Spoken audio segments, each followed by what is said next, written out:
What kind of times did you run this morning? I only run 7:50. I run 2:10, but it just couldn't get a hold of anything on the racetrack. They made a change here. They've scraped the racetrack, and there's a lot of loose pebbles that are being pulled up to the surface now, and it's really giving us a lot of problems.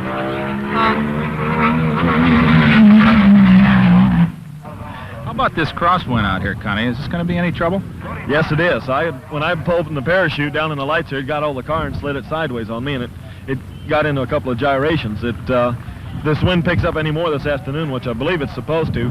I think they're going to have a little bit of handling problems out here. Will you do anything as far as gear ratios or setting the chassis up differently to counteract any sort of crosswind? Not really, because the vehicle is all under a strain when it's under acceleration, and the car takes a set. The wind doesn't usually affect it. It's on acceleration. It's in the shutdown areas where you really get into trouble.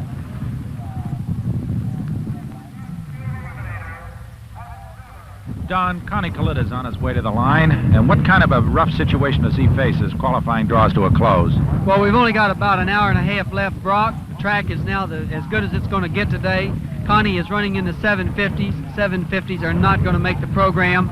He'll probably not get another run today. This is it. He's going to have to make it now, or he's not going to make it. So here he comes. You can hear his engine coming up now, so let's see what it's going to be. Right.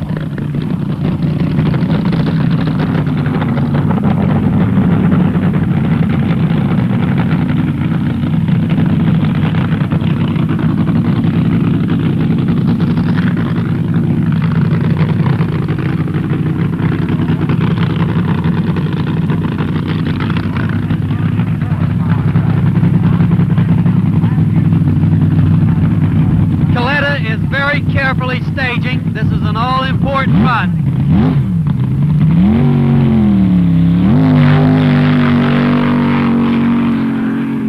Coletta has lots of smoke. Awful lot of smoke. 7:55. Coletta probably will not make the program. Qualifying draws to a close. A mass of drivers take to the track for one last crack at making the list of 16 finalists in their respective classes. Some make it, others, including big names like Tom McEwen and Connie Collitta, do not. They have no choice but to load up and begin the long trip home. For the men who made the finals, they face a night of tuning and a last-minute search for a few more horsepower before official elimination rounds begin in the morning.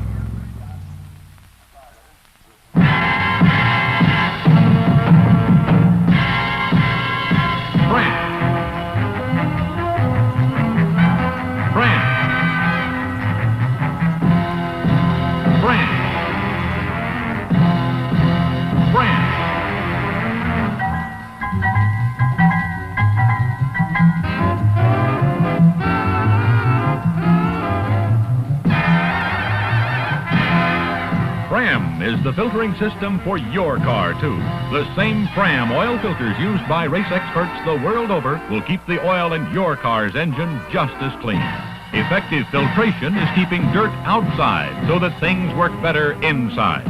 For oil, air, and fuel, the final word in filtration is Fram. They work on the track. They work on the road. Fram filters.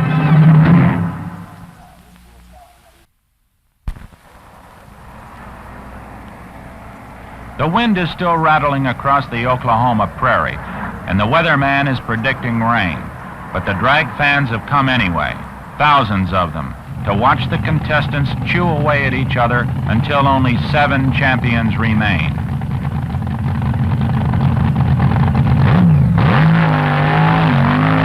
Two rounds of top fuel eliminations have been run off, and now suddenly only 4 drivers are left.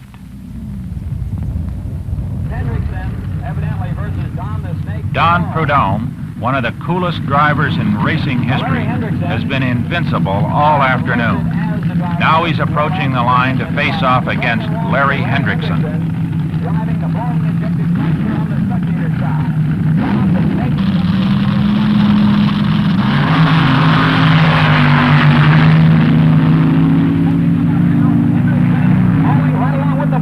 And the win goes to Don Prudhomme. He will go into the final. A lap time 7.19 seconds. Now it's dark horse Benny Osborne's turn to face the factory-backed might of Steve Carboni and the Robinson Fueler. Benny Osborne making the turnaround. The super powerful machine of Pete Robinson is following the red car with Steve Carboni doing the handling.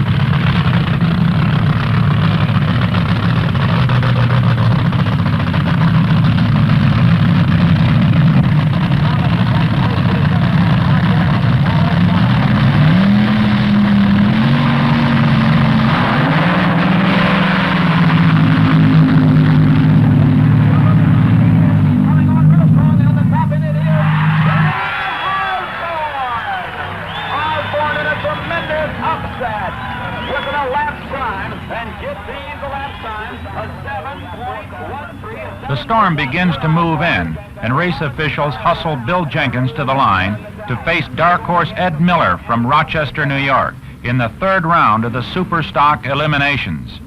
Grumpy has found the right combination for the rugged Tulsa conditions and appears headed for the championship, but Ed Miller has other ideas.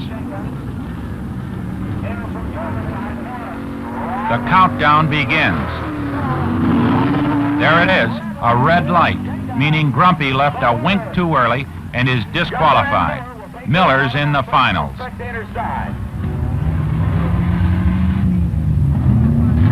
And now it's Ron Mancini and Dick Ahrens, a pair of longtime Detroit crosstown rivals, squaring off in the second Super Stock runoff. Mancini jumps eagerly toward the starting line. Aaron moves forward. Before the countdown starts. Keep an eye on that. There he goes, hitting a foul. There's the green, and there's another foul. In his attempt to stage his car, Mancini drove a few inches too far into the ultra-sensitive electric eye beams. The storm begins to move closer. Dick Ahrens and Ed Miller are hustled to the line for the Super Stock Championship run. Riding on the next few seconds is a special $10,000 award, the biggest ever for cars in this class. It's a perfect start, and they roar away into the gathering darkness. The crowd waits for the win light. It's Miller in a tight finish. But there's no time to celebrate Ed's victory now.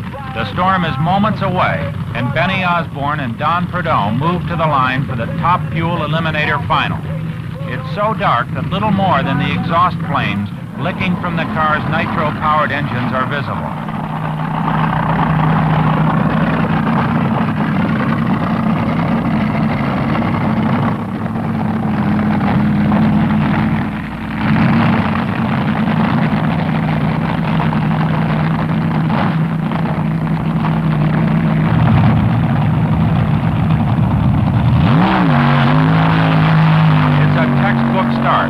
Neck and neck at the 8th mile.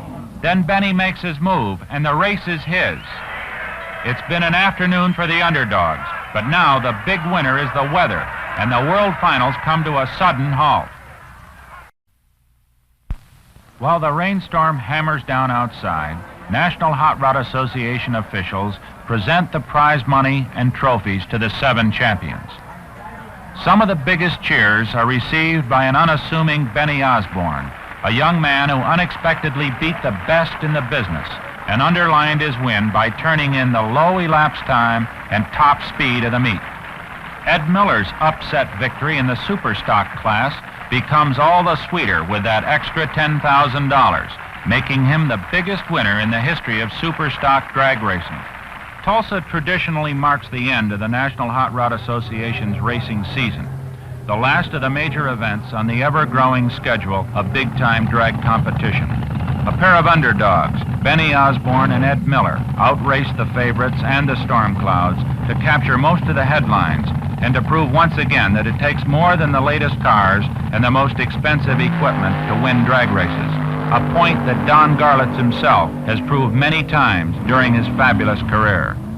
Well, Don, we're back where we started, and it's been really a sensational weekend of racing, I must say. You know, now that this season is just about at an end and we've had all of our major NHRA events completed, let's reflect for a minute on what 1967 brought drag racing. Well, Brock, it brought us the magic 6-second barrier was broken. The cars are running into 6 seconds consistently now. It's commonplace. 230 mile an hour has been broken. It's been a fabulous year. What do you expect for 1968? More of the same? Right. The innovations that are going to be brought about on these cars in the coming year are going to produce speeds probably approaching 250 miles an hour in the bottom of the 6s. Maybe we'll even see the top of the 5s. Who knows? The tires are fabulous, and we're going to see some new tricks on these fuelers in this next year that people aren't going to believe.